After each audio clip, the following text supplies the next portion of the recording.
just to quickly continue from the last clip, we're going to show you how to put the Vario stretcher bar system together. What I've done here, I've just clamped on a couple of pieces of wood and I've squared them off here on the workbench. We're going to actually use that as a guide today. All we do is we can just slide in the two sides here, and then the rest of the corners we're just pushing into there, and then we just go ahead and slot in the triangular wedges.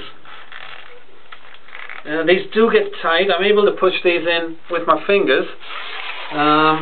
They will hold the frame together, but you may just want to tap those in with a hammer. If you're doing a lot of these, then it's probably wise to do that so you're not going to hurt your fingers too much.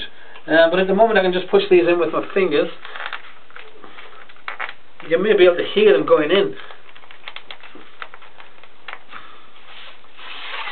I don't know if I mentioned on the last clip that the stretcher bars, they're actually they come in lengths of 2.95 meters, and they're actually made up of short pieces of timber, and they just finger jointed together.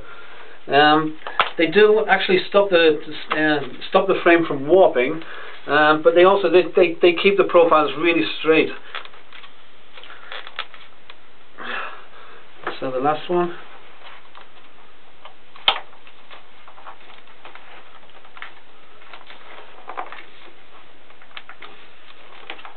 Once you do have all the wedges in there, then we can just use our guide just to make sure that everything's nice and square. Everything's at 90 degrees.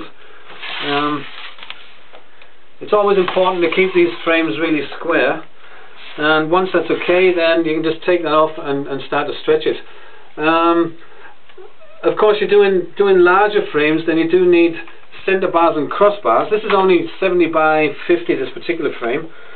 But certainly everything from 80 centimeters and above, then you should really put some cross and center bars in. With this particular system, you really do only need the one profile. It does both jobs. There's no housing joints, and it has the grooves on both sides, and it's just fitted together in the same way using the triangular wedges.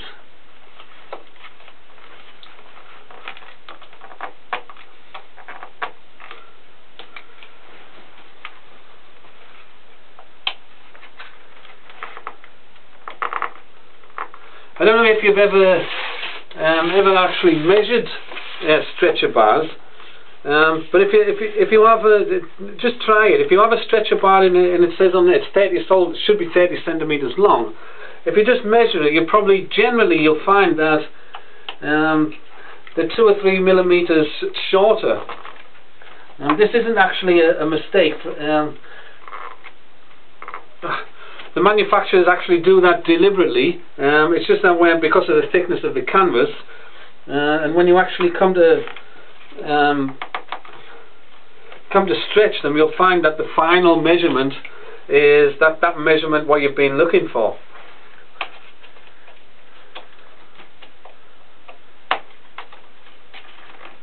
I'm actually not going to put all the wedges here in. I just need to save a bit of time, and so we're just going to put half of them in. But please, when you actually come to do this, then do put all the wedges in the places they're supposed to go. It's quite important. Once you've started that and you just measured it up, checked it again that everything's square, then it's finished. Again, you can just go off and stretch this. But just to actually sum up what we were talking about earlier, with this particular system, there's really no more waiting on deliveries.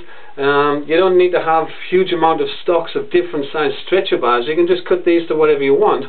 But what's most important is that your production will never be stopped.